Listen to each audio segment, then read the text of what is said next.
Di dalam satu perumpamaan Yesus berkata, bersikaplah baik kepada orang miskin. Di dalam perumpamaan yang lain lagi dia berkata, hendaklah kamu setia. Dan di dalam perumpamaan yang lain lagi ia berkata, jika kamu tersesat maka Allah akan segera mencari dan mengembalikanmu. Lalu apa pokok utama tersebut? Apakah tujuan atau sasaran yang mau dicapai oleh Yesus dalam setiap ajarannya?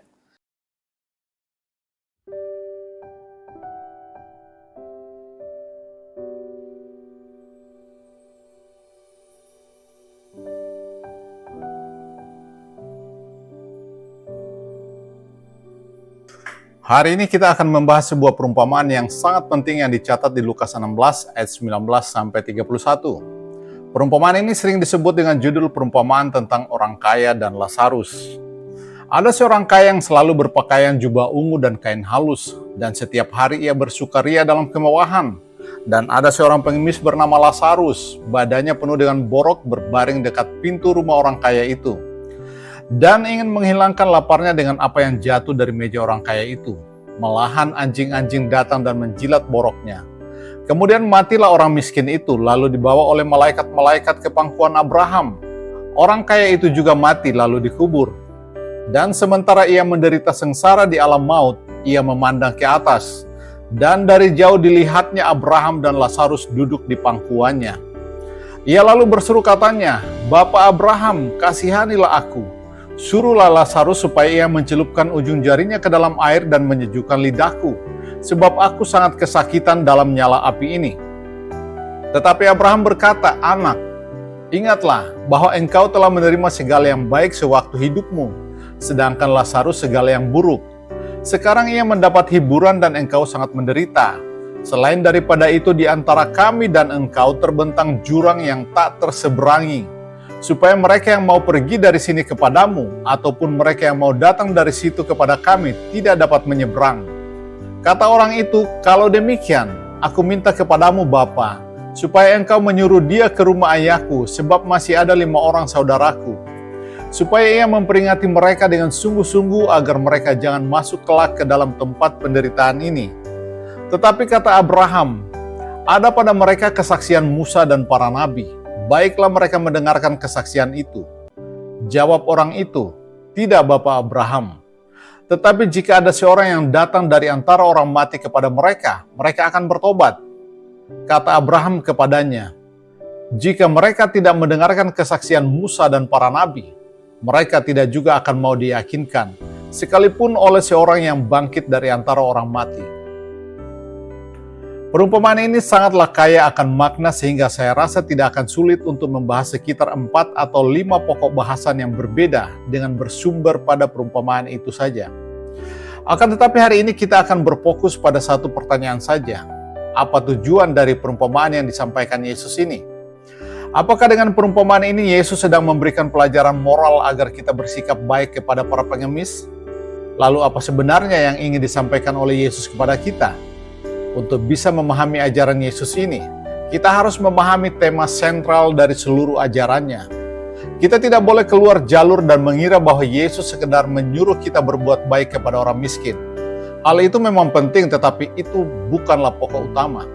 Segala yang Yesus katakan mengarah kepada satu pokok bahasan, dan hanya dalam konteks tema sentral itulah seluruh ajarannya dapat dipadukan dengan serasi.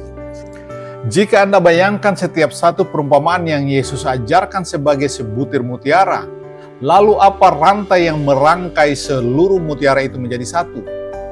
Atau apakah semua perumpamaan itu seperti kumpulan mutiara yang tidak terangkai? Di dalam satu perumpamaan Yesus berkata, bersikaplah baik kepada orang miskin. Di dalam perumpamaan yang lain lagi dia berkata, hendaklah kamu setia. Dan di dalam perumpamaan yang lain lagi ia berkata, jika kamu tersesat maka Allah akan segera mencari dan mengembalikanmu. Lalu apa pokok utama tersebut? Apakah tujuan atau sasaran yang mau dicapai oleh Yesus dalam setiap ajarannya? Apakah semua perumpamaan itu tidak berhubungan satu dengan yang lainnya? Mari kita arahkan perhatian kita pada seluruh pengajaran Yesus dalam Perjanjian Baru, dan kita akan melihat bahwa semua ajaran Yesus dapat dirangkum di dalam satu kata atau istilah, kerajaan Allah atau kerajaan sorga, atau disingkat dengan kerajaan saja. Setiap sarjana perjanjian baru pasti atau semestinya tahu bahwa kerajaan Allah adalah tema sentral dalam ajaran Yesus. Pertanyaannya adalah, apa arti kerajaan Allah itu? Karena mengabaikan pokok inilah, maka gereja sekarang banyak mengalami masalah. Dan kita juga akan mengalami banyak masalah dengan hidup kita jika tidak memahami arti kerajaan Allah ini. Saya akan menggunakan sedikit data statistik untuk menunjukkan kepada Anda arti penting tema kerajaan Allah ini. Tahukah Anda berapa kali istilah kerajaan ini muncul di dalam Injil Matius saja? Hanya di dalam Injil Matius sudah tercatat sebanyak 55 kata kerajaan. Atau di dalam catatan Injil Markus yang secara relatif terdapat sedikit ajaran Yesus, di sana pun tercatat kemunculan kata kerajaan sebanyak 20 kali. Berapa banyak jumlah kemunculannya di dalam Injil Lukas? Di sana tercatat jumlah kemunculannya sebanyak 46 kali. Jadi dalam ketiga Injil ini, Yesus berbicara tentang kerajaan Allah sebanyak 121 kali. Lalu bagaimana Anda bisa memahami ajaran Yesus jika Anda tidak mengerti arti kerajaan Allah, padahal ini adalah tema sentralnya? Ingatkah Anda bagaimana Yesus memulai pelayanannya? Hal apa yang pertama kali disampaikan Yesus ketika dia mulai mengabarkan Injil di Galilea? Bertobatlah sebab kerajaan Allah sudah dekat. Itulah hal pertama yang diberitakannya. Kalimat ini memberi kita petunjuk tentang isi khotbah-khotbahnya sesudah itu. Mengapa kita harus bertobat? Alasannya adalah karena kerajaan Allah sudah dekat. Lalu apa artinya kerajaan Allah itu? Secara ringkas dapat kita katakan bahwa kata yang sekarang ini diterjemahkan sebagai kerajaan sebenarnya memiliki makna kedaulatan Allah atau pemerintahan Allah atau pengaturan oleh Allah. Allah sebagai raja. Dengan kata lain, ajaran Yesus semuanya menekankan pada satu hal. Allah adalah raja dan pemerintahannya sedang mendatangi kita. Jadi bertobatlah karena Anda akan segera menghadap tahta raja besar. Pemerintahan Allah adalah titik pusat dari seluruh ajaran Yesus. Jika kita teliti Injil Yohanes dan surat-surat Paulus, Anda akan segera melihat bahwa kata kerajaan sangat jarang muncul. Saya yakin Anda semua tentu tahu akan hal ini. Dari semua surat yang ditulis oleh Paulus, kata kerajaan hanya muncul sebanyak 14 kali. Mengapa? Apakah tema kerajaan ini hanya penting bagi Yesus tetapi tidak penting bagi Paulus? Anda keliru jika berpikir seperti itu. Karena Paulus sebenarnya hanya memakai istilah yang berbeda untuk tema kerajaan. Dan memang sering terjadi ketika kita mengkhotbahkan Injil, kita menggunakan kata-kata lain yang bermakna sama untuk menghindari lunturnya makna sebuah kata akibat terlalu sering diucapkan. Sebagai contoh, saya yakin sekarang ini kata kerajaan tidak memiliki makna yang mendalam di hati Anda karena kita semua hidup di zaman demokrasi. Kita tidak diperintah oleh seorang raja lagi. Jadi Anda harus mencari kata lain sebagai padanan bagi kata kerajaan dan memiliki makna yang sama. Dan itulah tepatnya hal yang dilakukan oleh Paulus. Kata apa yang dipakai oleh Paulus di dalam tulisan-tulisannya? Ia memakai kata Lord, atau yang lebih tepat diterjemahkan sebagai Tuan.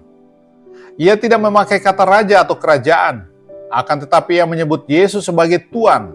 Itu sebabnya sekalipun ia hanya memakai kata kerajaan sebanyak 14 kali, akan tetapi ia memakai kata Tuan sebanyak 275 kali. Berbeda dengan Yesus yang memakai kata kerajaan sampai lebih dari 100 kali, karena penekanannya di dalam ajaran Yesus adalah pada kerajaan Allah.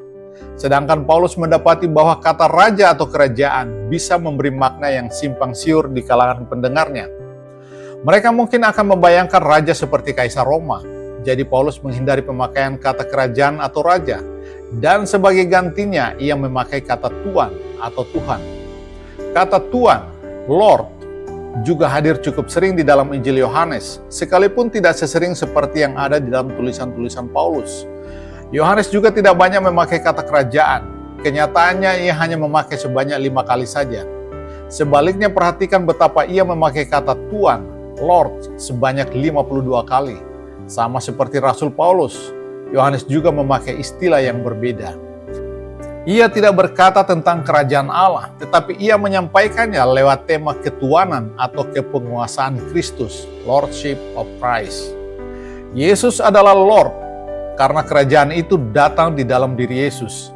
Jika Anda ingin menerima Allah sebagai Raja Anda, maka Anda harus menerima Yesus sebagai Tuhan dan penguasa dalam hidup Anda. Hal yang sama juga tercatat dalam Kisah Para Rasul. Sebagai contoh, kata kerajaan hanya muncul sebanyak 8 kali, tetapi kata Tuhan, Lord, muncul sebanyak 107 kali. Jika Anda perhatikan data statistiknya, pada kitab yang hanya sedikit memuat kata kerajaan, maka akan terdapat kata Lord dalam jumlah yang banyak. Demikianlah keseimbangan tema ini tetap terjaga. Jika kita sudah memahami hal ini, maka kita tidak hanya sekedar memahami apa tema sentral dari ajaran Yesus, tetapi kita juga akan memahami apa tema sentral dari seluruh perjanjian baru. Tema utamanya adalah ketuanan atau kepenguasaan Kristus, the Lordship of Christ. Kelemahan yang menghantam gereja-gereja sekarang ini adalah karena mereka telah menggeser titik sentral tema ini. Penekanan kita telah bergeser jauh dari penekanan Injil. Sekarang ini Anda dengarkan bagaimana para pengkhotbah terus saja berbicara tentang Yesus sebagai juru selamat. Saya tantang Anda untuk membuka buku konkordansi Anda dan melihat berapa banyak jumlah pemakaian kata juru selamat atau Savior dalam perjanjian baru. Maka Anda akan terkejut melihat hasilnya. Inilah data statistik bagi pemakaian kata juru selamat itu. Di dalam Matius, kata ini tidak muncul sama sekali. Demikian pula di dalam Markus. Anda terkejut? Jadi kata juru selamat justru tidak banyak dipakai oleh kedua Injil itu. Ia tampil sebanyak 2 kali di dalam Lukas, sekali di dalam Yohanes, 2 kali di dalam Kisah Para Rasul, dan 12 kali di dalam seluruh tulisan-tulisan Paulus. Paulus membicarakan Yesus sebagai juru selamat hanya sebanyak 12 kali di dalam semua surat-suratnya. Namun ia membicarakan Yesus sebagai Tuhan atau Lord sebanyak 275 kali.